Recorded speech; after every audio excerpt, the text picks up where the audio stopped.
Welcome back to our channel. So 2 సంవత్సరాల తర్వాత మళ్ళీ ప్రజల్లోకి గులాబీ దళపతి చాలా హాట్ కామెంట్ చేసిన పరిస్థితి మనకు కనిపిస్తుంది. కేవలం తెలంగాణ రాష్ట్రంలో ఉండే ప్రభుత్వాన్నే కాదు, ఏపీ ప్రభుత్వాన్ని కూడా ఎండగట్టిన పరిస్థితి. ఇక రాష్ట్ర ప్రభుత్వాన్ని, కేంద్ర ప్రభుత్వాన్ని ఊరుకోనంటే ఊరుకోను, ఇక ప్రజల్లో ఉంటా, ఉద్యమానికి నేను సిద్ధం అని బీఆర్ఎస్ పార్టీ దళపతి చెప్తున్నాడు. సో దీనిపైన ఒక్కసారి ఇవాళ మనం డిస్కస్ చేద్దాం. నిన్న చాలా విషయాలపైన మాట్లాడిండు. ఫ్యూచర్ సిటీకి సంబంధించి కావచ్చు, పథకాలకు సంబంధించి కావచ్చు, ఏపీ ప్రభుత్వం గతంలో తెలంగాణ ఉన్నప్పుడు దానికి సంబంధించిన నీళ్ల సంబంధించి కావచ్చు, నిధులకు సంబంధించి కావచ్చు, ఇట్లాంటి విషయాలన్నీ కూడా ఇవాళ మనం మాట్లాడదాం. ఇక ఇవాళ మనకు ప్యానెల్ వచ్చి టీడీపీ నుంచి దుర్గాప్రసాద్ గారు ఉన్నారు, అండ్ కాంగ్రెస్ నుంచి మానవతరాయ్ గారు ఉన్నారు, అండ్ అనలిస్ట్గా కోటేశ్వరరావు గారు ఉన్నారు. మాట్లాడదాం. సార్ నమస్తే. నమస్తే. నమస్కారం సార్. కోటేశ్వరరావు గారు, 2 సంవత్సరాల తర్వాత కేసీఆర్ మళ్ళీ ప్రజల్లోకి రావడం అండ్ ప్రజా సమస్యల గురించి మాట్లాడడం, ప్రభుత్వ పథకాల గురించి మాట్లాడడం, ఫోర్త్ సిటీ గురించి మాట్లాడడం, సో ఈ ఎంట్రీ ఎట్లా ఉండబోతుంది? ఎంట్రీ ఒక్క మాటలో చెప్పాలంటే ఫామ్ హౌస్ లోపల, ఫామ్ హౌస్ వెలుపల. ఫామ్ హౌస్ లో ఇప్పటి వరకు ఏం చేశారో మనందరికీ తెలుసు, ఏం చేయలేదో కూడా మనకు తెలుసు. ఇప్పుడు ఫామ్ హౌస్ నుంచి బయటకు వచ్చి నేను ఏదో చేస్తానని చెప్పేసి చెప్తున్నారు. ఏం చేస్తారో మనం చూడకుండా ఇంకా అది చేస్తారు, ఇది చేస్తారు అని చెప్పడానికి లేదు. ఎందుకు అంటే ఆయన స్పష్టంగా అసెంబ్లీకి వస్తానని అయితే చెప్పలేదు. అది మాత్రం ఒకటే స్పష్టం, అసెంబ్లీకి రారు. మరి 2 రాష్ట్రాల్లో ఒక విచిత్రమైనటువంటి పరిస్థితి ఉంది. ఆంధ్రప్రదేశ్లోనేమో అవసరమైనటువంటి సంఖ్య లేకపోయినా నాకు అధికారికమైనటువంటి ప్రతిపక్ష హోదా కావాలని అక్కడ జగన్మోహన్ రెడ్డి గారు అసెంబ్లీకి రాకుండా చూస్తున్నారు. ఈయనకి ఆ విధమైనటువంటి సంఖ్య వచ్చినా గానీ అసెంబ్లీకి రాకుండా తన బాధ్యతని నిర్వహించట్లేదు అనేది మనకు తెలిసింది. సార్, మరి ప్రజా ఉద్యమానికి నేను సిద్ధమని చెప్తున్నారు. రానున్న 15 రోజుల్లో బహిరంగ సభలకు నేను సిద్ధమంటున్నారు. బహిరంగ సభల ప్రభావం ఉంటుందా?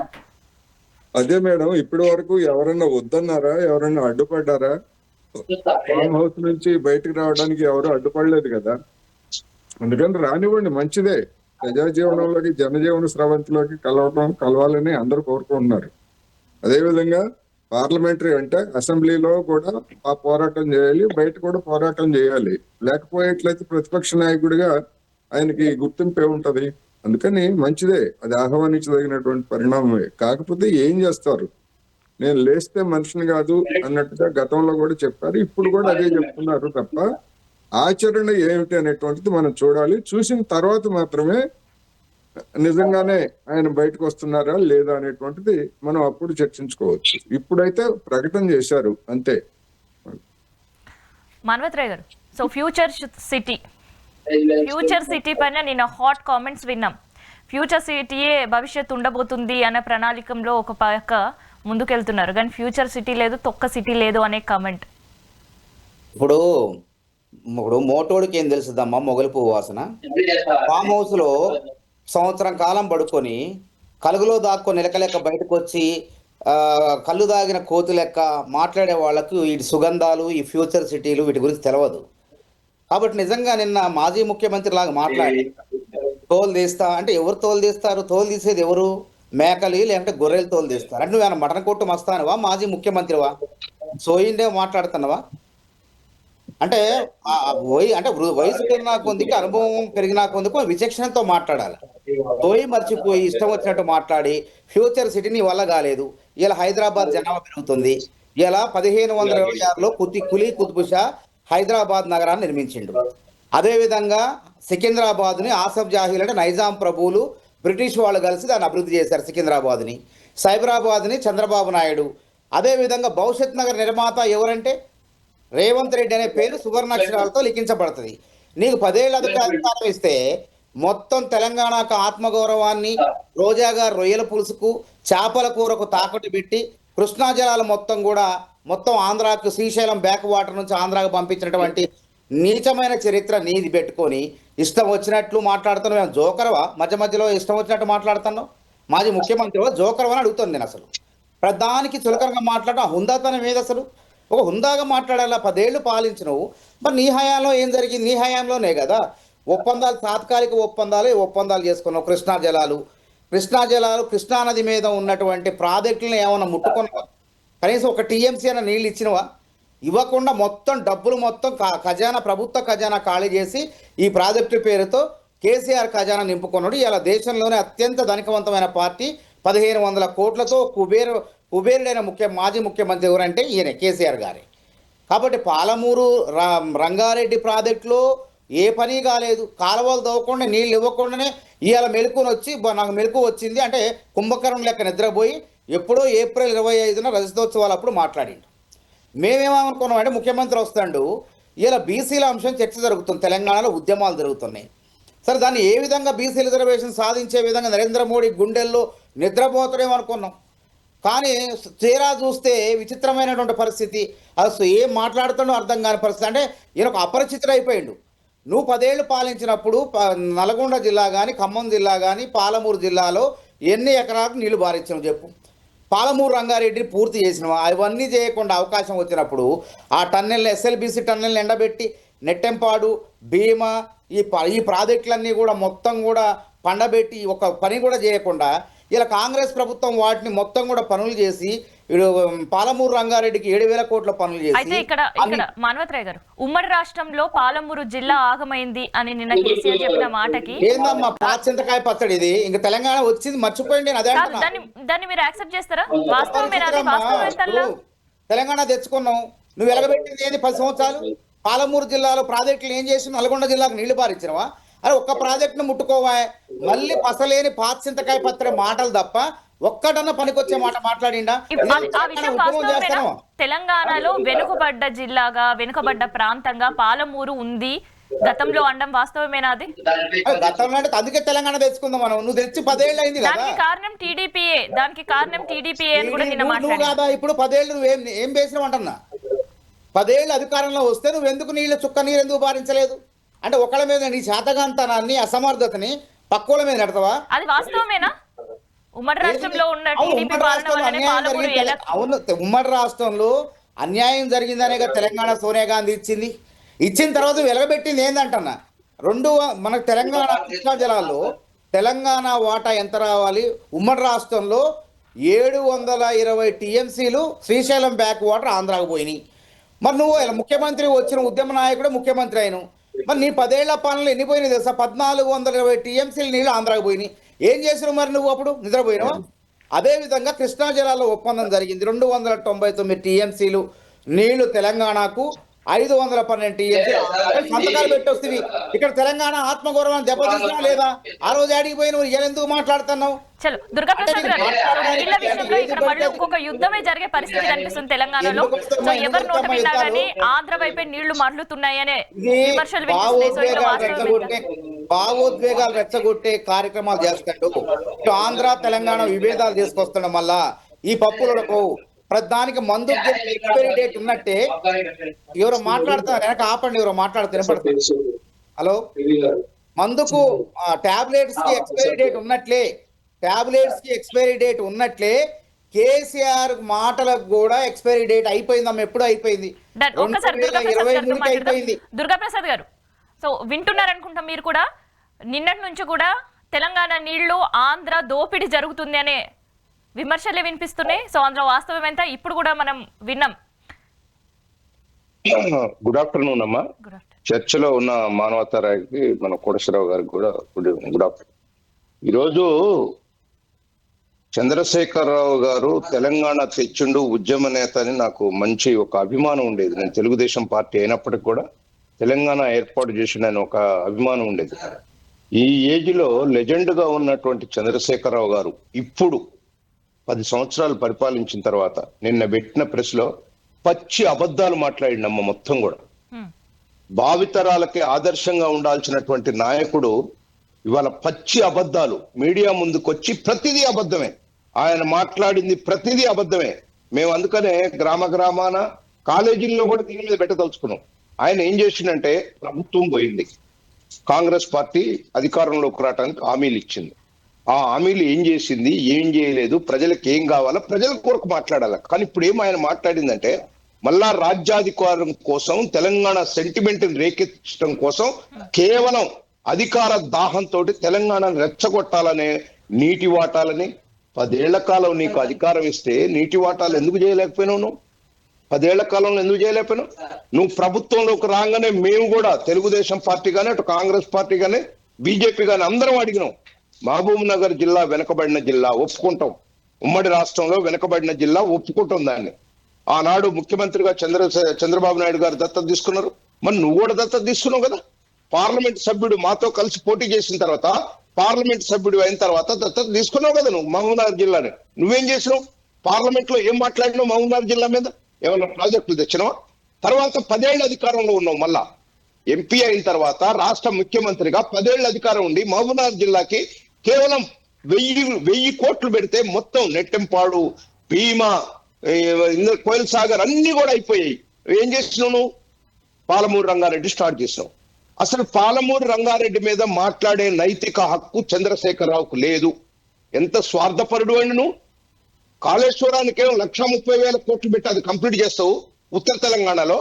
దక్షిణ తెలంగాణలో ఉన్నటువంటి పాలమూరు రంగారెడ్డి కనీసం 7,000 కోట్ల రూపాయలు 10 సంవత్సరాల్లో 7,000 కోట్ల రూపాయలు ఖర్చు పెడతాడండి. ఉద్యోగస్తులకే సరిపోయినవి. ఇది స్వార్థం కాదా? ఎందుకు దక్షిణ తెలంగాణ మీద అంత సితకం? అసలు నువ్వు కాళేశ్వరం ఎందుకు మొదలు పెట్టినావు? నాకు అదే పాత ప్రాజెక్టులు కానీ కొన్ని ఉంటే ఇవాళ రంగారెడ్డి నల్గొండ జిల్లా వరకు నీళ్లు వచ్చాయి కదా. నీ సొంత రీడిజైన్ తోటి కాళేశ్వరం అని కట్టి ఇవాళ కాళేశ్వరం కట్టినందువల్ల ఏం జరిగిందో ఇవాళ చూస్తున్నాం మనం. ఆ నీళ్లు ఇవ్వలేకపోతున్నారు, దాన్ని నడపలేకపోతున్నారు. 1,00,000 కోట్ల నష్టమైంది. నేను అడుగుతున్న 2 ప్రాజెక్టులు మొదలు పెట్టినావు, నీళ్లు లేవు అని ఒప్పుకుంటా. పాలమూరు రంగారెడ్డి మొదలు పెట్టినావు, కాళేశ్వరం మొదలు పెట్టినావు. కాళేశ్వరం ఎందుకు పూర్తయింది? పాలమూరు రంగారెడ్డి ఎందుకు పూర్తి కాదు? నీకు ప్రాంతీయవాదం ఉన్న వాడివి పార్టీగా చేసినావు. ఉత్తర తెలంగాణ మీద ఉన్న ప్రేమ నీకు దక్షిణ తెలంగాణ మీద లేదు. మేము ఆ రోజుల్లో కూడా ప్రభుత్వంలో ఉండగా దక్షిణ తెలంగాణ ఉన్న లీడర్లు అందరికీ, టీఆర్ఎస్ లీడర్లకు కూడా చెప్పాం, అరే పాలమూరు రంగారెడ్డి కంప్లీట్ చేయండి, కంప్లీట్ అవుతుంది, ఇది కూడా కంప్లీట్. అంటే దానికేమో ఎస్యూలు పెట్టి 1,00,000 కోట్లు అప్పు తెస్తావు, దీనికేమో పాలమూరు రంగారెడ్డి తేలా. ఎందుకు ఇవాళ పాలమూరు రంగారెడ్డి కాంగ్రెస్ పార్టీ చేయలేదని నువ్వు ప్రభుత్వంలో ఉన్నవాళ్ళు చేయాలని నేను ఒప్పుకుంటాను. కానీ నువ్వెందుకు చేయాలి 10 ఏళ్ళు? నీకు నైతిక హక్కు ఎక్కడిది ఇవాళ ఈ ప్రభుత్వాన్ని అంటానికి? రెండోది నీటి వాటాలంటావు. ఆల్రెడీ బ్రిజేష్ లో ఇచ్చినటువంటి 90 TMC ఎవ్వరు దాన్ని చెక్కు జరపలేరు. ఇప్పుడున్న దానికి వాడుకోవటానికి 45 TMC కావాలని వాళ్ళు లెటర్ రాశారు. నేను అడుగుతున్న చంద్రశేఖరరావు మాట్లాడి ఛాలెంజ్ చేస్తున్నా, రాజకీయ సన్యాసం తీసుకుంటున్నాను. మేము అసలు తెలుగుదేశం పార్టీగానే ఈడ ఉండవు. చంద్రబాబు నాయుడు లేఖ రాసిందట, పాలమూరు రంగారెడ్డి DPR పంపించినట. ఎందుకు పచ్చి అబద్ధాలు ఆడుతావు? ఇవారే లెజెండ్. నువ్వు ఒక రాష్ట్రానికి ఆదర్శంగా ఉండాలా? తాత్కాలికమైనటువంటి రాజకీయ ప్రయోజనాల కోసం ఇన్ని అబద్ధాలు ఆడతారని. దుర్గాప్రసాద్ గారు, ఒక DPR కేంద్రం వెనక్కి రాష్ట్రానికి ఇచ్చినప్పుడు, చెప్పమ్మా, ఒక DPR కేంద్రం రాష్ట్రానికి తిప్పి పంపించినప్పుడు రాష్ట్రంలో ఉండే ప్రభుత్వం రోల్ ఏంది? ప్రభుత్వం నిన్న ఉత్తమ్ కుమార్ రెడ్డి గారు చెప్పినారు. నేను ప్రభుత్వం ఏం చేసింది, కేసీఆర్ ఏం మాట్లాడిండో అది కాదు. చంద్రబాబు నాయుడు గారిని, ఆంధ్ర ప్రాంతాన్ని, కృష్ణా జలాల్ని, గోదావరి జలాల్ని, ఈ సెంటిమెంట్ ని ఇప్పుడు నువ్వు బయటకు వచ్చి 2 సంవత్సరాల తర్వాత ఇవాళ నువ్వు మాట్లాడుతున్నావు అంటే ఏంది దాని అర్థం? గ్రామ పంచాయతీల్లో ఎదురు దెబ్బ తగిలింది, మొన్న జూబ్లీస్ ఎన్నికల్లో ఎదురు దెబ్బ తగిలింది. రాబోయే రోజుల్లో బీఆర్ఎస్ కి ఇక్కడ తెలంగాణలో స్థానం లేదు. అందుకు ఆయన బయటకు వచ్చిండు. నేను అడుగుతున్నా ఆయన, నువ్వు పార్లమెంట్ కే అన్ని నియోజకవర్గాలు తిరిగినావు, అప్పుడే రిజల్ట్ లేదు, ఇప్పుడేం వస్తుంది? అందుకని కేసీఆర్ ఏమన్నారు, చంద్రబాబు ఏం చేసిండని పక్కన పెడితే, DPR అయితే కేంద్రం తిప్పి పంపించినప్పుడు రాష్ట్రాలు ఏం చేసి ఉండాల్సింది? డెఫినెట్ గా DPR వాపస్ వచ్చినప్పుడు ఉత్తమ్ కుమార్ రెడ్డి గారు నిన్న ప్రెస్ లో చెప్పినారు, మేము లెటర్ రాశాము, ఇన్ని TMCలు మాకు కావాలని చెప్పాము, కోర్టు లో కూడా ఇంప్లీడ్ అయ్యామని చెప్పాం, బ్రిజేష్ దగ్గర కూడా ఒక కంప్లైంట్ ఇచ్చినామని చెప్పినారు. వాళ్ళు ప్రభుత్వం తరఫున వాళ్ళు వివరించారు. నేను అడిగేది ఏంటంటే స్ట్రైట్ క్వశ్చన్ చంద్రశేఖరరావుని, నువ్వు DPR కేంద్ర ప్రభుత్వం మీద ఒత్తిడి తెచ్చి చంద్రబాబు నాయుడు చెప్తేనే, లేఖ రాస్తేనే వాపసు వచ్చిందని నేను మాట్లాడింది, అది ప్రూవ్ చేయాలంటున్నా. దమ్ము ధైర్యం ఉంటే బీఆర్ఎస్ పార్టీ దాన్ని ప్రూవ్ చేయాలి. రెండో విషయం, ఇష్టానుసారంగా మాట్లాడతాడు, వ్యక్తిగతంగా మాట్లాడతాడు. నీకన్నా సీనియర్ లీడరు, నువ్వు చంద్రబాబు నాయుడు గారు ప్రభుత్వంలో పనిచేసినావు నువ్వు. చంద్రబాబు నాయుడు గారు పైన మెట్ల మీద ఉంటే కింద నుంచి సార్ పైకి రావాలని అడిగినోడు నువ్వు. నేను అంటున్నా, వ్యక్తిత్వాలకి, పార్టీ ఎజెండాలు ఎట్లున్నా వ్యక్తిత్వాలకు గౌరవం ఇవ్వాలి. నువ్వు సమ్మిట్ పెట్టి అటెండర్లతోటి వాళ్ళతోటి సంతకాలు ప్రూవ్ చేస్తావా? ఈ విషయాన్ని ప్రూవ్ చేస్తావా? నేను ప్రెస్ లో మాట్లాడినాను. ఎంఓయూ విషయానికి అదే ఎంఓయూని చేసుకున్నారు చంద్రబాబు నాయుడు గారు వైజాగ్ లో చెప్పినారు. దీన్ని ప్రూవ్ చేస్తావా అని అంటున్నారు. ప్రూవ్ చేస్తావాను? ఇలాంటి తప్పుడు అబద్ధాలు నేను అడుగుతున్నా. మరి నీ కొడుకు నువ్వు కూడా ఇవాంకాన్ని తీసుకొచ్చారు కదా, హైదరాబాద్ లో సుందరవదనం చేశారు కదా, 100 కోట్లు ఖర్చు పెట్టారు కదా, ఏం పెట్టుబడులు వచ్చినాయి? ఇది ఉత్తగా ఈ రకంగా బదనాం చేయటానికి నీ ఇష్టానుసారం నువ్వు కూడా ఫార్మాసిటీ అని పెట్టినావు కదా, ఫార్మాసిటీ అని చెప్పి నువ్వు కూడా పెట్టినావు కదా. ఒక్కొక్కళ్ళ విజన్ ఒక్కళ్ళకి ఉంటది. వాళ్ళ రేవంత్ రెడ్డి గారు ఆయన విజన్ తోటి ఆయన ఫ్యూచర్ సిటీ అని పెట్టాడు. గతంలో చంద్రబాబు నాయుడు గారు సైబర్ సిటీ పెట్టాడు. ఆయన రేపు భవిష్యత్తులో నా పేరు ఉండాలని ఆయన కూడా పెట్టుకుంటున్నాడు. అంటే అవతల చేస్తున్న వ్యాపారం నువ్వు చేస్తున్నా. నేను అడుగుతున్నా, నీ కుటుంబం ఈ తెలంగాణ వచ్చిన తర్వాత ఎన్ని ఆస్తులు సంపాదించారు? నేను సిబిఐ సెంట్రల్ గవర్నమెంట్ అడుగుతున్నా, సిబిఐ ఎంక్వైరీ చేయాల. ఆ వాళ్ళు దోసుకున్న డబ్బు తెలంగాణ సమాజాన్ని, అది తెలంగాణ సమాజాన్ని డబ్బు సో ఇక్కడ ఇష్యూ అంతా కూడా నీళ్ల కోసమే సాగుతూనే ఉంది, నిన్నటి నుంచి కూడా చూస్తున్నాం. అయితే డిపిఆర్ తిప్పి పంపించడాన్ని రాష్ట్ర ప్రభుత్వం సరిగ్గా ఎదుర్కోలేకపోయింది అనే వాదన వినిపిస్తుంది. ఏమంటారు మీరు ఒక అనలిస్ట్ గా? అంటే మరి అదే డిపిఆర్ ని కేసీఆర్ ప్రభుత్వం పంపించింది కదా, ఎందుకు తిరస్కారానికి గురైంది అది చెప్పాలిగా వాళ్ళు. దానికి రీజన్ చెప్పి, ఇదిగో మేము పంపించినటువంటి నిర్వాహకానికి ఈ విధంగా తిప్పి పంపించారు, మీరు ఫలానా విధంగా చేయాలి అనేటువంటిది నిర్మాణాత్మకంగా ఏ మాజీ ముఖ్యమంత్రి అయినా ఏ ప్రతిపక్ష పార్టీ అయినా చేయాలి. కానీ అది చేయలేదుగా. మీ హయాంలో ఎందుకు తిరస్కారానికి గురైంది అనేది తేల్చుకోవాలి. రెండోది డిపిఆర్ ఏదైనా ఒక ప్రాజెక్ట్ అనేటువంటి దానికి వచ్చేసరికి ఆల్రెడీ దానికి కేటాయించినటువంటి నిఖర జలాలు ఉన్నాయా లేవా అనేటువంటిది ఒకటి ప్రాతిపదిక. ఇప్పుడు పాలమూరు రంగారెడ్డి గురించి ఏం చెప్తున్నారంటే మేము ఒక 45 టీఎంసీలను మేము పొదుపు చేసి దానికి కేటాయిస్తాము, ఇంకొక 45 టీఎంసీలు గోదావరి జలాలని కృష్ణాలో కలిపితే తెలంగాణకు వాటా కొంత ఉంటది, ఆ వాటా నుంచి మేము 45 అని చెప్పి చెప్తున్నారు. దానికి సంబంధించి మరి వివాదం నడుస్తున్నప్పుడు కేంద్ర ప్రభుత్వం వివాదంలో ఉన్నటువంటి అంశానికి డిపిఆర్ ఇస్తే అదే 2 రాష్ట్రాల మధ్య తగాద పెట్టినట్టు అవుతుంది. అందుకని ఆల్రెడీ అది ఒక వివాదంలో ఉన్నది. ఆ వివాదం తేలిన తర్వాతనే కేంద్ర ప్రభుత్వం డిపిఆర్కి ఇస్తుంది. దానికి రాష్ట్ర ప్రభుత్వం పనిచేయాలి, ఓపికగా పనిచేయాలి. కేంద్ర ప్రభుత్వానికి ఇదిగో ఈ రీజన్స్ తోటి మా డిపిఆర్ని అంగీకరించాలని చెప్పాలి. మీరు ఈ డిపిఆర్ఏ కాదుగా, పోలవరం బనకచెట్ల దాని మీద ఆంధ్రప్రదేశ్ ప్రభుత్వం, రాష్ట్ర ప్రభుత్వం ఎంత అలర్ట్ గా ఉంది డిపిఆర్ విషయంలో? అలర్ట్ గా అంటే ఇది ఏదో వెంటనే అది మనం ఏటీఎం లాగా ఒక కార్డు పెట్టగానే వచ్చే క్యాష్ ఇచ్చినట్టుగా అట్లా ఉండదు. డిపిఆర్లు కావచ్చు, లేదా ఇప్పుడు నదీ జలాల వివాదం అనేటువంటిది ఇంకా తేలలేదు కదా. తేలినప్పుడు డిపిఆర్ మళ్ళా పంపిస్తారు, మళ్ళా తిప్పి పంపిస్తారు. చంద్రబాబు నాయుడుకి ఏమైంది? 2 ఇంజన్ల పాలన, మొత్తం నరేంద్ర మోడీ గారు నేనేం చెప్తే అదే అంటారు, ఎందుకంటే నా మీద ఆధారపడతారని చెప్పి పంపించారు. కానీ ఆ డిపిఆర్ని ఏం చేసింది? వెనక్కి పంపించారు కదా కేంద్ర ప్రభుత్వం. అందుకని రాజకీయాలు వేరు, అధికారంలో ఉన్నటువంటి వాళ్ళు అనుసరించేటువంటి పద్ధతులు వేరు. డెఫినెట్ గా తెలంగాణకి గతంలో ఎవ్వరు, తెలుగుదేశం ఉందా, కాంగ్రెస్ ఉందా, బీఆర్ఎస్ ఉందా, ఈ ప్రాంతాలన్నిటికీ ఒక్క తెలంగాణలో ఉన్నటువంటి పాలమూరుకే కాదు, ఆంధ్రప్రదేశ్ లో ఉన్నటువంటి వెనుకబడిన ప్రాంతాలకి మరి అన్యాయం జరిగింది.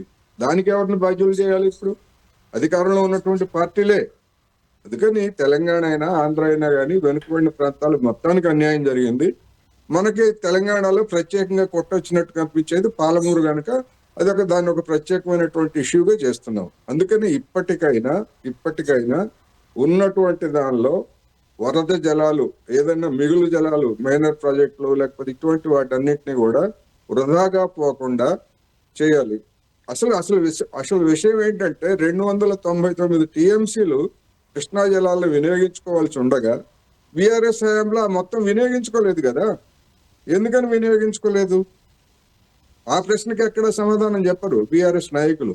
అందుకని ఇప్పటికైనా ఈ ప్రభుత్వం కూడా ఆ జనాలను పూర్తిగా వినియోగించుకోవడంతో పాటు ఏమిటి చేయాలి, లీగల్ గా ఉన్నటువంటి అంశాలు ఏమిటి, లేదా ఒక ఆంధ్రప్రదేశ్ ప్రభుత్వంతో ఏదైనా అవగాహనకు వచ్చి దీనికి సంబంధించినటువంటి అడ్డంకులు తొలగించుకునే విధంగా ప్రయత్నం చేయాలా, ఇట్లా అనేక అంశాలు ఉంటాయి. కానీ దీనికి ఆంధ్రప్రదేశ్ ప్రభుత్వంతో అడిగితే వాళ్ళు ఇంకొక ప్రాజెక్టుకి లింక్ పెడతారు. ఆ ప్రాజెక్టుని మరి అంగీకరించాలా లేదా? ఇట్లాంటివన్నీ కూడా తొందరపాటి. ఇప్పుడు మనం చూస్తున్నాం, స్వాతంత్ర్యానికి ముందు నుంచి కావేరీ జలాల వివాదం ఉమ్మడి రాష్ట్రమే, ఉమ్మడి మద్రాస్ ప్రావిన్స్ లో ఉన్నటువంటి కర్ణాటక కావేరీ జలాల వివాదం ఇప్పటికీ 100 సంవత్సరాల పైన అవుతుంది కదా, ఇంతవరకు తెగలేదు. అందుకని ఈ నీటి వివాదాలు అనేటువంటివి చాలా సంక్లిష్టమైనవి కనుక తొందరగా ఏదో వెంటనే అది చేయాలి ఇది చేయాలి చేయాల్సిందే, కానీ రాష్ట్ర ప్రభుత్వాల చేతుల్లో ఉండవు. ఒక ప్రభుత్వం ఒప్పుకుంటే ఇంకో ప్రభుత్వం లిటిగేషన్కి వెళ్తుంది. అప్పుడు ఏం చేస్తారు? కేసీఆర్ ఏం చేశారు? మరి 10 సంవత్సరాలు తాత్కాలికమైనటువంటి వాటాల మీద సంతకం చేశారు. మరి ఎందుకని పరిష్కరించలేకపోయారు పర్మనెంట్ గా దాన్ని? ఏం చెప్తారు దానికి? అందుకని అయితే నిన్న నీళ్లతో పాటు, నీళ్ల వివాదాలతో పాటు, ప్రాజెక్టులతో పాటు సంక్షేమ పథకాలు అందట్లేవు ప్రజల్లో. 2 సంవత్సరాలు అవుతున్నా కూడా ఇంకా సంక్షేమం పూర్తిగా అందట్లేదు అని కూడా కేసీఆర్ మాట్లాడిన సందర్భం ఏమనిపిస్తుంది మీకు కోటేశ్వరరావు గారు? ఒకవేళ నిజంగానే అందకపోతే విమర్శించేటువంటి హక్కు కేసీఆర్ ఉన్నది. కానీ మరి 2 సంవత్సరాల నుంచి అందుకున్నప్పుడు మీరు ఏం చేస్తున్నారు? ఫామ్ హౌస్ లో ఉండి ఏం చేస్తున్నారు మీరు? అసెంబ్లీ కంటే రాదలుచుకోలేదు. చెప్పారు కదా, నాకు ప్రభుత్వానికి సమయం ఇచ్చాం 2 సంవత్సరాలు, ఇంకా ఇప్పటి నుంచి ఓపిక అయిపోయింది, నశించింది. ప్రభుత్వానికి సమయం ఇచ్చా ఉన్నారు. కానీ మీకు ఒక బాధ్యత ఉంది కదా, ఒక ప్రతిపక్ష నాయకుడిగా మీరు అసెంబ్లీకి రావాల్సిన బాధ్యత ఉంది. ఒకవేళ అసెంబ్లీకి రాకపోతే ప్రజాక్షేత్రంలో అంటే 2 సంవత్సరాల పాటు జనానికి కడుపు మాడుతా ఉంటే మీరు చూస్తూ ఊరుకుంటారా? ప్రతిపక్ష పార్టీగా మీ బాధ్యత అదే. లేదా నీళ్లు అందట్లేదు, దాహం వేస్తా ఉంది, 2 సంవత్సరాల పాటు నేనేం మాట్లాడను, అప్పుడులాగా బతుకుండాలి కదా. ఏం మాట్లాడుతున్నారు? మీరు విమర్శించకపోవచ్చు, కానీ జనంతో ఉండాలి కదా, జనంతో ఉండాలి, జనంలో వచ్చి మీరు పనిచేయాలి, ప్రజా సమస్యల మీద జనాన్ని సమీకరించాలి. ఆ బాధ్యత కదా మీది. అదేమీ చేయకుండా నేను సమయం ఇచ్చాను, ఇంకో 2 సంవత్సరాలు ఇచ్చారు, ఇంకొక 3 సంవత్సరాలు కూడా ఇవ్వండి, ఫామ్ హౌస్ లోనే ఉండండి, ఏమవుతుంది? మీరు రాకపోతే జనం బతకలేదా? ఏమన్నా చచ్చిపోతున్నారా? జనం చావట్లేదు కదా. అందుకని ఇబ్బందులు ఉండటం వేరు. నేను టైం ఇచ్చాను, ఎవరిమ్మన్నారు? అప్పుడు 100 రోజులు అని చెప్పారు. మొదట 100 రోజుల వరకు మేమేం మాట్లాడమన్నారు. ఓకే, 100 రోజులు కాదు, 200, మొత్తం 2 సంవత్సరాలు దాటిపోయింది. ఇప్పుడు నేనేదో వస్తాను, లేస్తే మనిషిని కాదన్నట్టు మాట్లాడుతున్నారు. ముందు లేవండి, మీరు మనిషా కాదు తర్వాత సంగతి. అందుకని మీ బాధ్యతను మీరు నిర్వర్తించండి మనం ఈ సందర్భంగా చెప్తున్నాం. వస్తారా రారా అనేటువంటిది అది వేరే అంశం. మానవతరాయ్ గారు ఏమంటారు మీరు? ఈ సంక్షేమ పథకాలకు సంబంధించి ప్రజల్లో ఇచ్చిన హామీలు నెరవేర్చలేదు, పోటాపోటీ హామీలు మాత్రమే ఇచ్చిండ్రు అనేది కేసీఆర్.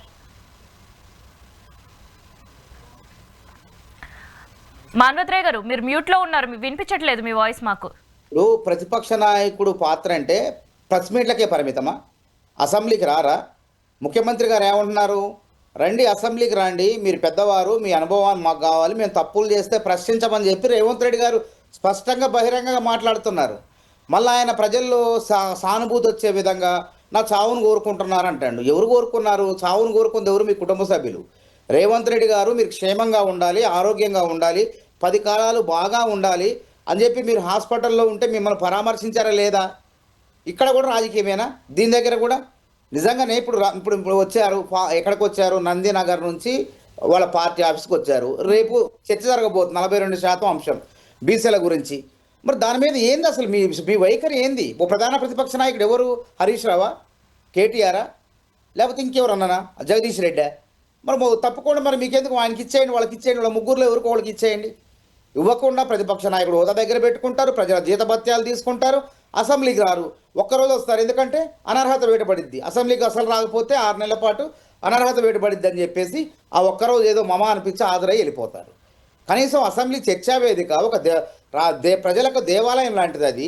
ఆ అసెంబ్లీకి వచ్చేసి ఏదైనా సూచనలు కానీ ప్రశ్నించడం మేము వద్దంటలే. మేము ఈ పథకంలో తప్పు జరిగిందా లేదా, మీరు తప్పు జరిగిందని మేము జరగలేదు, ఇగో మీ హయాంలో జరిగిందని మేము ఆధారాలు ఉంటాయి కదా, అంటే అక్కడ ఆధారాలతో సహా ఉంటాయి కాబట్టి ఆడికి రారు. ఈ చేసిన తప్పులన్నీ అప్పులన్నీ బయటపడతాయి కదా. కాబట్టి ఈ కావాలని చెప్పి కేసీఆర్ బయటకు వచ్చేసి ఇలా దుమ్ము దుమ్ము బట్టగాల్చి మీదేసే ప్రయత్నం చేస్తున్నారు. ఇది భావ్యం కాదు. అట్లాంటి వ్యక్తికి అట్లా ఆ విధంగా మాట్లాడటం చాలా నవ్వొచ్చింది. చాలా అపరిచితుల సినిమా గుర్తొచ్చింది నాకు విక్రమ్. ట్యాబ్కు గతం 10 ఏళ్ళు ఈయన ముఖ్యమంత్రి అన్న సంగతే మర్చిపోయింది. అక్కడ ఎందుకు వచ్చింది వివాదం? పాలమూరు రంగారెడ్డిలో మీ హయాంలోనే మొత్తం 27,000 కోట్లు ఖర్చు పెట్టినా చుక్క నీరు రాలేదు. ఒక్క నిమిషం. అండ్ దాంతోపాటు ఇంకొక ముఖ్య విషయం కూడా నిన్న కేసీఆర్ ప్రస్తావించారు. ప్రజలకు సంబంధించిన సమస్యలు, గురుకులాలకు సంబంధించి ప్రత్యేకంగా పిల్లలు చచ్చిపోతున్నా కూడా పట్టించుకోవట్లేదు ప్రభుత్వం అనేది. ఇప్పుడు ఎందుకు పట్టించుకోవట్లేదేమో, కారకుల్ని ఏ మాత్రం విషాహారం కానీ ఏదన్నా అయితే కలుషితం అయితే అక్కడికక్కడ వెంటనే చర్యలు ఉంటేనే అధికారులని బాధ్యతల్ని సస్పెండ్ చేస్తున్నాం. అంతకన్నా చర్యలు ఇంకేం తీసుకోవాలమ్మా? అంటే ఉరి శిక్షలు ఉన్నాయి ఏమన్నా దానికి చెప్పండి. ఇప్పుడు ఏదో ప్రమాదానికో ఎవరు కూడా కావాలని చేయరు. ఏదో ప్రమాదం జరిగింది, ప్రమాదం జరిగినప్పుడు దాన్ని పరిష్కరించుకునే మార్గంలో భాగంగా తప్పులు ఎవరు చేశారో వాళ్ళని శిక్షిస్తున్నాం. అంతేగాని ఇది సాగు. మీ గురుకులాలను ఏం చేశారు మీరు? ఇలా గురుకులాలు దిశ మారబోతుంది. ఇలా 200 కోట్లు పెట్టి 75 గురుకులాలు 25 ఎకరాల్లో ఆహ్లాదకరమైన వాతావరణంలో మీరు ఏం చేశారు? గురుకులాల పేరు చెప్పి మీ బీఆర్ఎస్ నాయకుల అద్దె కొంపల్లో ఆ భవనాలు పెట్టేసి అద్దెకిచ్చి కోట్లాది రూపాయలు ఇప్పటికి జేబులో పోతున్నాయి కమిషన్ రూపంలో. ఇప్పుడు అది మొత్తం పోతుంది కాబట్టి భయం అవుతుంది. కాబట్టి వాళ్ళ నాయకులందరూ కూడా భయం అవుతుంది. పక్కా భవనాలు వస్తున్నాయి, పిల్లగాళ్ళు చక్కగా ఆడుతున్నారు. ఇలా గురుకులాలని మెస్సీతో ఆట ఆడించినామండి. మెస్సీ గురుకులాల్లో పనిచేసే పిల్లగాళ్ళని ఫుట్బాలు ఒక ప్రైవేటు కార్యక్రమంలో ఒక మెస్సీ అంతర్జాతీయ ఆటగాడితో గురుకులాల పిల్లల్ని ఆడించిన సింగరేణి పిల్లగాళ్ళని. ఈ విధంగా ఇది చూసి తట్టుకోలేక జీర్ణించుకోలేక బయటకు వచ్చి ఏం మాట్లాడో తెలియక తికమక అసలు ఏ పార్టీ? బీఆర్ఎస్ పార్టీయా టీఆర్ఎస్ పార్టీయా? అది కూడా మర్చిపోయింది సోయి లేకుండా. వీళ్ళు మళ్ళీ టీఆర్ఎస్ పార్టీ అన్నారు, టీఆర్ఎస్ ఎల్పీ అంటున్నారు. అంటే అచ్చి రాలేదు కాబట్టి బీఆర్ఎస్ అంటే కొండనాలకు మందేస్తే ఉన్ననాలకు ఊడిపోయింది కాబట్టి ఈయన దేశం మొత్తం పోవాలనుకుంటు దోచుకుందాం అనుకుంటుండే. అసలు బీఆర్ఎస్ అంటే ఏంటమ్మా? భారత రియల్ ఎస్టేట్ సమితి. వాళ్ళ పార్టీలోనే పెద్ద రియల్ ఎస్టేట్ వ్యాపారులు ఉన్నారు. కోకాపేటలో వాళ్ళ పార్టీలో ఉన్నటువంటి కాంట్రాక్టర్లకు లేకుంటే రియల్ ఎస్టేట్ వ్యాపారులకు ఎన్ని వేల ఎకరాలు అప్పనంగా దారదత్తం చేశారు. వాళ్ళ పార్టీలో ఉన్న రాజ్యసభ సభ్యులకు లేకుంటే కొన్ని హాస్పిటల్స్కు వాళ్ళు ఏ విధంగా దారదత్తం చేశారు. అట్లే కాకుండా పేదవాడికి గజం జాగా అయ్యారు కానీ బీఆర్ఎస్కి ఖరీదైన కోకాపేటలో 11 ఎకరాలు ఇచ్చుకున్నారు. వాళ్ళే సంతకాలు పెట్టుకొని తీసేసుకున్నారు. ఎంత దుర్మార్గమైన ఆలోచన. ఇలా పేదవాడు గూడు ఇలా ఇందిరమ్మ రూపంలో గూడు వస్తుంది, ఇలా సన్నబియ్యం రూపంలో కూడు పెడతాడు రేవంత్ రెడ్డి.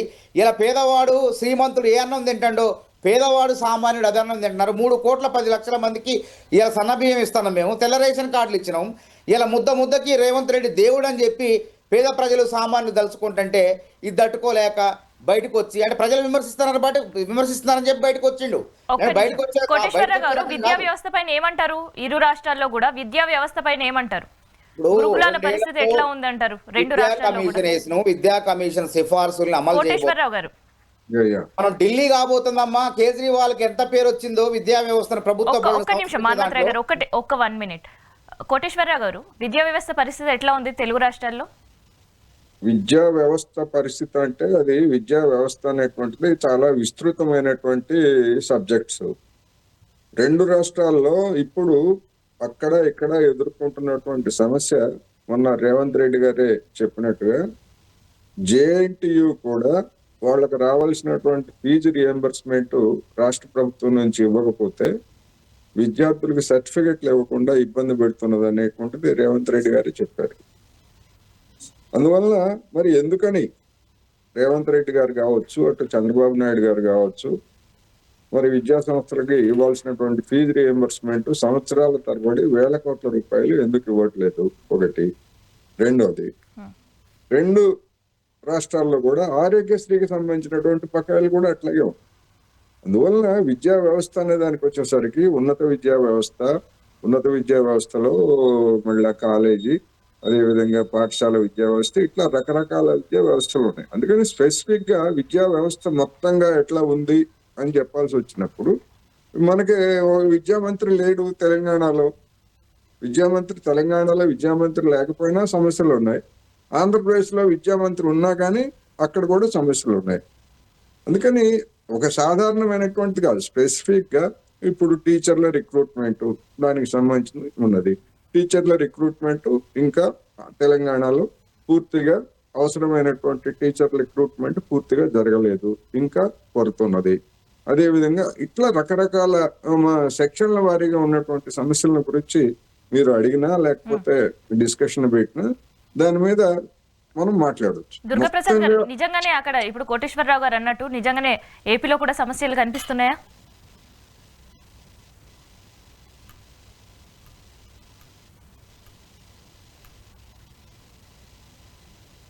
దుర్గాప్రసాద్ గారు, దుర్గాప్రసాద్ గారు మ్యూట్ లో ఉన్నారు. చెప్పండి. విన్నారనుకుంటా కోటేశ్వరరావు గారు అన్నమాట. విద్యా వ్యవస్థ అంటే విద్యా వ్యవస్థలో 2 రాష్ట్రాల్లో కూడా కొన్ని మౌలిక వసతులు వస్తున్నాయి. ఇప్పుడు అంటే ఏమో పూర్తిగా ఆర్థికంగా వెనుకబడిన రాష్ట్రంగా 5 ఏళ్ల పరిపాలనలో ఆయన చిన్నాభిన్నం చేసింది. ఇక్కడ కూడా గురుకుల పాఠశాల అయ్యి అని పెట్టారు, కానీ దానికి సంస్థాగత నిర్మాణం లేదు. మానవతరాయ్ గారు చెప్పినట్టు అవి వాళ్ళ పార్టీ ఓనర్ల ఉన్న ఆఫీసులో పెట్టారు. ఇప్పుడు వచ్చిన రేవంత్ రెడ్డి గారి గవర్నమెంట్ ఇంటిగ్రేటెడ్ స్కూల్స్ అని పెట్టారు. అటు ఏపీలో కూడా ఇదే పరిస్థితి ఉంది అని అంటున్నారు. ఏపీ పరిస్థితి ఏంటి? డెఫినెట్ గా 2 చోట్ల కూడా విద్యా విధానంలో మార్పు రావాల్సినటువంటి అవసరం ఉంది. ఖచ్చితంగా దాని వైపుగా ఇప్పుడు అక్కడ లోకేష్ గారు విద్యాశాఖ మంత్రిగా ఉన్నారు, అనేకమైనటువంటి స్టెప్స్ తీసుకున్నారు, అక్కడ మార్పు వస్తుంది. ఇక్కడ కూడా తెలంగాణలో కూడా ఇంటిగ్రేటెడ్ స్కూల్స్ అని పెట్టారు. 25 ఎకరాల్లో మంచి బిల్డింగ్స్ కట్టి అంతా కట్టి, అది రాబోయే రోజుల్లో అది మంచిగా ఒక 2-3 years లో కనుక కంప్లీట్ అయితే తెలంగాణ విద్యారంగం కూడా బాగుపడుతున్నాం. చర్యలు తీసుకున్నాయి ప్రభుత్వాలు. మనం ఏంటంటే చంద్రశేఖరరావు కొన్ని సంక్షేమ పథకాలు పెట్టినప్పుడు కానీ, రైతు బంధు కానీ, లేకపోతే మెడికల్ కిట్ కానీ ఇవన్నీ పెట్టినప్పుడు మేము అప్రిషియేట్ చేశాం. ప్రభుత్వం మంచి చేస్తుంటే ఈవెన్ చంద్రబాబు నాయుడు గారు కూడా ఎకో సిస్టమ్ మంచిగా తీసుకుపోయాడు చంద్రశేఖరరావు గారు అని చెప్పారు. కానీ వాళ్ళ అదే రేవంత్ రెడ్డి గారు ఎకో సిస్టాన్ని తీసుకుపోతుంటే చంద్రశేఖరరావు దాన్ని వ్యతిరేకిస్తున్నాడు. ఎందుకు వ్యతిరేకిస్తున్నాడు? అనేక రకాల అంటే వాళ్ళు భూములు అమ్మారు, వేలపాట పెట్టారు, కోట్లు వాళ్ళు తెచ్చుకున్నారు. ఇవాళ అదే పని రేవంత్ రెడ్డి గారు డెవలప్మెంట్ యాక్టివిటీస్ కొరకు అంటే ఇన్వెస్టర్స్ ని బెదిరిస్తున్నారు. ఇక్కడ ఈ ప్రభుత్వంలో ఉన్న ప్రతిపక్షం బెదిరిస్తుంది, అక్కడ ఉన్నటువంటి జగన్మోహన్ రెడ్డి కూడా బెదిరిస్తున్నారు. ఇది మంచి సాంప్రదాయ కాలం. ప్రభుత్వాలు ఆన్ గోయింగ్ లో ఉన్నటువంటి ప్రాజెక్టులు చేస్తా ఉంటే తర్వాత ప్రతిపక్షంలో ఉన్న దాన్ని మద్దతు తెలపాల్సిన అవసరం ఉంది, కానీ బ్లైండ్ గా రాజకీయంగా వ్యతిరేకించడం అనేది కరెక్ట్ కాదు. ఇవాళ చంద్రశేఖరరావు కూడా పూర్తిగా అంటే తన పార్టీకి ఎగ్జిస్టెన్సీ లేదని చెప్పి ఇవాళ బయటకు వచ్చాడు పూర్తిగా. నేను అడుగుతున్నాను, 2 సంవత్సరాల కాలంలో ఈ ప్రజలు ఇచ్చినటువంటి డబ్బు, ప్రతిపక్ష హోదాకి నీకు వచ్చినటువంటి శాలరీ ఎవరు ఇస్తున్నారు? తెలంగాణ సమాజం ఇస్తుంది. మా తరఫున ఎందుకు కొట్లాడవు అసెంబ్లీలో అంటున్నారు. నిజంగానే నూతనగా వచ్చిన ప్రభుత్వం, నువ్వు 10 ఏళ్ళ ఎక్స్పీరియన్స్ ఉంది, నువ్వు చెప్పు అసెంబ్లీకి.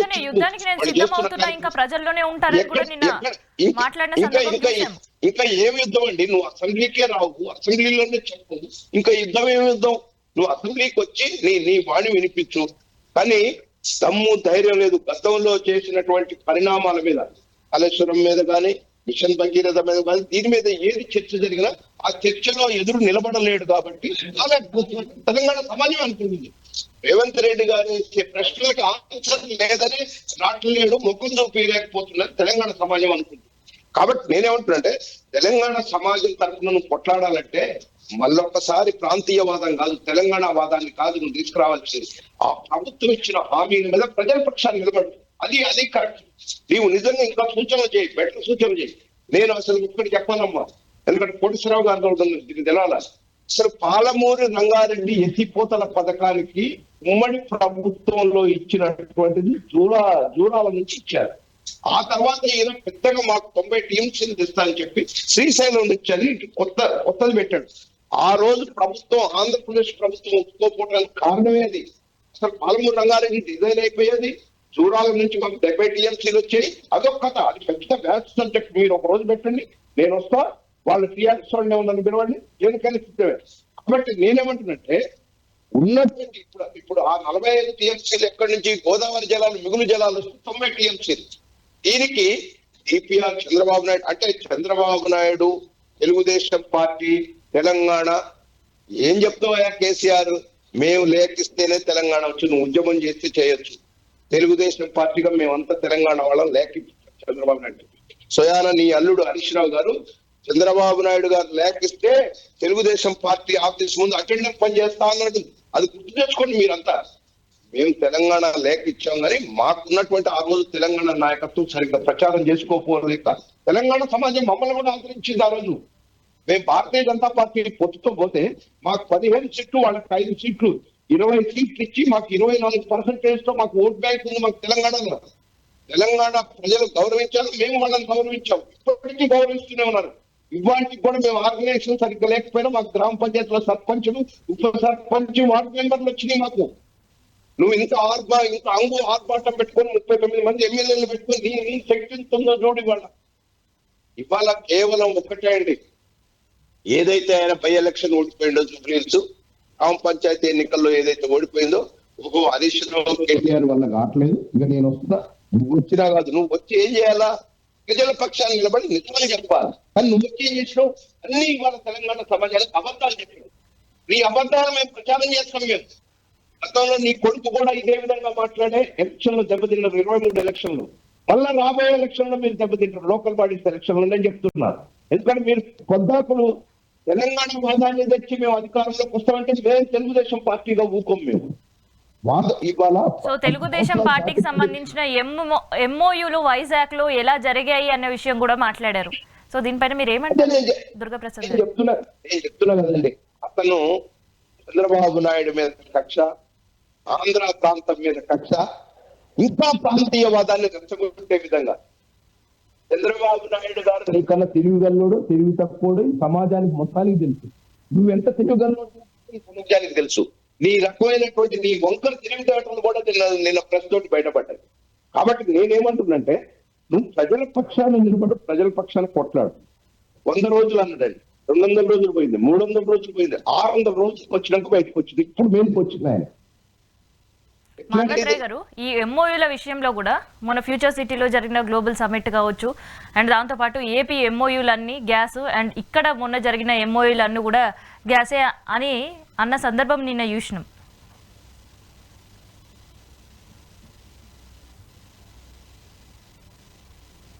మ్యూట్లో ఉన్నారండి. కేసీఆర్ గారు మాట్లాడే మాటలకు తెలంగాణ సమాజంలో విశ్వసనీయత లేదు. ఆయన విశ్వసనీయతను కోల్పోయారు. ఆయన కావాలని చెప్పి అక్కస్తో దావోస్లో ఒక 2 మినిట్స్ ఉండండి. 1,40,000 కోట్ల పెట్టుబడులు హైదరాబాద్లో ఇప్పుడు అమెజాన్ కానివ్వండి, కాగ్నిజెంట్ కానివ్వండి, విప్రో కానివ్వండి, HCL కానివ్వండి, JSW కానివ్వండి, ఇంకా ఇతర సంస్థలు పనులు ప్రారంభించిన ఉద్యోగ ఉపాధి అవకాశాలు కల్పిస్తున్నాయి. దానికి ఏదన్నా వాస్తవంగా ఆధారాలతో మాట్లాడాలి కానీ ఈ గ్యాసు తొస్సు అనే మాటలు మాట్లాడటం ఆయన యొక్క స్థాయికి తగదని నేను అనుకుంటున్నా. ఏదో అందుకే అంటాను కదా, నేను జోకర్వా అని అంటాను. నేనేమన్నా నువ్వు మాజీ ముఖ్యమంత్రివా, జోకర్వా, లేకుండా మటన్ కొట్టు మస్తానువా, తోలు తీస్తా అంటాం. మేకల్ని తోలు తీసేది ఎవరికండి? మేకలకి గొర్రెలకు తోలు తీస్తారు. ఎవరు తీస్తారు? అది మటన్ కొట్టు మస్తాన్లు, లేకుంటే కటిక దుకాణాలు తెలంగాణలో ఉన్న వాళ్ళు. ముఖ్యమంత్రి కూడా పేగులు మెడలేసుకుంటా అన్న సందర్భం కూడా విన్నాం కదా. సరే అన్నాడు ఆయన, అంటే మరి నువ్వు అనాలా? ఇప్పుడు ఆయన అందరికి సమాధానం చెప్పారు కాదు, మంచిది కాదని చాలామంది అన్నారు, పార్టీలో కూడా మాట్లాడారు, అంతా అయిపోయింది. మళ్ళీ ఎందుకు నువ్వు విజ్ఞప్తితో మాట్లాడలేదు కదా? మళ్ళీ మటన్ కొట్టు మస్తాను మాటలు ఏంటి అవసరం? ఏమో తోలు తీసేది ఎవరండి అసలు? మటన్ కొట్టు మస్తాన్లు వీళ్ళు తీస్తారు, తోలు తీసేసి దాన్ని అమ్ముకుంటారు. నేను అడిగింది ఏంటంటే ఎంఓయూల గురించి. ఎంఓయూలు బ్రహ్మాండంగా ఉన్నాయి. 5,75,000 కోట్లు ఉన్నాయి. రేపు అవన్నీ పెట్టుబడులు పెడతాయి. భవిష్యత్ నగరం అవుతుంది అక్కడ ముచ్చెర్ల ఆ ప్రాంతంలో స్పోర్ట్స్ యూనివర్సిటీ ఆ ప్రాంతంలోనే ఉంటుంది. అదేవిధంగా స్కిల్ యూనివర్సిటీ, ప్రభుత్వ ప్రైవేటు కార్యాలయ సముదాయంగా, అదేవిధంగా ఫార్మా, అన్ని రంగాల పరిశ్రమల మిళితంగా వంతార దాన్ని కూడా రిలయన్స్ అంబానీ వాళ్ళు ఎంత సేవా కార్యక్రమం అండి వన్యప్రాణులది, దాన్ని కూడా హేళనగా మాట్లాడటం ఎంత సిగ్గుచేటండి ఇంతకన్నా. వన్యప్రాణుల సంరక్షణ నీ చేత కాదు. నువ్వైతే ఫామ్ హౌస్లో 150-200 ఎకరాల ఫామ్ హౌస్లో ఉంటావు. నువ్వు ఆడేం చేస్తున్నావు? క్షుద్ర పూజలు చేస్తున్నావో ఏం చేస్తున్నావో ఎవడికి తెలియదు. వాళ్ళు వచ్చినటువంటి డబ్బులతో CSIR నిధిలో ఏదో కింద వన్యప్రాణుల సంరక్షణ కేంద్రాన్ని మేము నిర్మిస్తామనంటే దాన్ని కూడా విమర్శిస్తారండి. అంటే ఎన్ని కడుపు మండిన మాటలు. ఆయన కడుపులో గ్యాస్ ఉంది. ఆ కడుపులో వచ్చిన మంట, ఆ గ్యాస్ని ఏ విధంగా వ్యక్తం చేయాలి అర్థం కాక ఈ విధంగా బయటికి వెదజల్లుతాడు. ఆ విషవాయువులన్నీ బయటికి వెదజల్లుతాడు. చంద్రబాబు నాయుడు గారి మీద నెపం నెడతాడు. వాస్తవంగా డిపిఆర్ ఎప్పుడు ఇచ్చారండి? 2022 సెప్టెంబర్ నెలలో చంద్రబాబు నాయుడు గారు అధికారంలో ఉండి అప్పుడేమన్నా జగన్మోహన్ రెడ్డి ఉండ కదా. మరి జగన్మోహన్ రెడ్డి ఎవరితో సఖ్యతగా ఉండి ఆ రోజుల్లో? మోడీ గారితో లేడా? మరి ఎవరు అడ్డుకోవాలా? జగన్మోహన్ రెడ్డి అడ్డుకుంటే చంద్రబాబు నాయుడు గారికి ఏం సంబంధం? ఆయనపై పెట్టే తప్పుడు కేసుల్లో ఆయన ఇరికియటం వల్ల ఆయన ఆ కార్యక్రమాల్లో ఉన్నాడు. కాబట్టి ఏంటంటే ఈయన చేసిన తప్పులు, ఆ డిపిఆర్ కూడా ఏంది, 90 టీఎంసీల నీటి లభ్యత ఉందని చెప్తే నీటి లభ్యత లేదని చెప్పి సిడబ్ల్యూసి సెంట్రల్ వాటర్ కమిషన్ వాళ్ళు దాన్ని తిరస్కరించారు. ఆ తప్పు వాళ్ళు చేసి మొత్తం కలిసి అది ఏదైనా మైనర్ ఇరిగేషన్ కింద ఉన్నటువంటి 2013, 14, 23, 24 మధ్యలో ఉన్న మిగులు జలాలు ఏదైతే 45 టీఎంసీలు దానికన్నా ఇస్తే కనీసం మన కొంత మేరకైనా లాభం చేకూరుద్దని ఆలోచనతో రాష్ట్ర ప్రభుత్వం ఉంటే దీన్ని కూడా రాజకీయం చేయాలి. చేసిన తప్పు మొత్తం ఆయన గురువింద కింద లెక్క కింద నలుపు తెలుసుకోకుండా మాట్లాడినట్టుంది కేసీఆర్ గారి వ్యవహారం మొత్తం. థ్యాంక్ యూ మానవత్ రాయ్ గారు అండ్ కోటేశ్వరరావు గారు అండ్ దుర్గాప్రసాద్ గారు. సో మొత్తానికైతే 2 సంవత్సరాల తర్వాత కేసీఆర్ బయటికి రావడం, ఆ తర్వాత ఇంకొక ఉద్యమానికి తెరతీసే పరిస్థితి ఉంది అనే సిచ్యువేషన్స్ అయితే మనకు కనిపిస్తున్నాయి. ఇక ప్రభుత్వం తీసుకున్న ప్రతి నిర్ణయానిపైన యుద్ధానికి మేము సిద్ధమని బీఆర్ఎస్ పార్టీ ఇప్పటివరకు చేస్తున్న యుద్ధానికి అండ్ కేసీఆర్ కూడా తోడు కాబోతున్నారు. అండ్ దాంతోపాటు ఇప్పుడు ప్రశ్నలు అన్నీ కూడా కేసీఆర్ వైపే వినిపిస్తున్నాయి. సరే, కేవలం ప్రజల్లోనే ఉంటారా లేదంటే అసెంబ్లీ సమావేశాలకు కూడా రాబోతున్నారు? ఎందుకంటే January 2 నుంచి అసెంబ్లీ సమావేశాలు జరగబోతున్నాయి. సో ఆ సమావేశాలకి కేసీఆర్ వస్తారా రారా? వస్తే పరిస్థితి ఎట్లా ఉంటుంది అనేది చూద్దాం.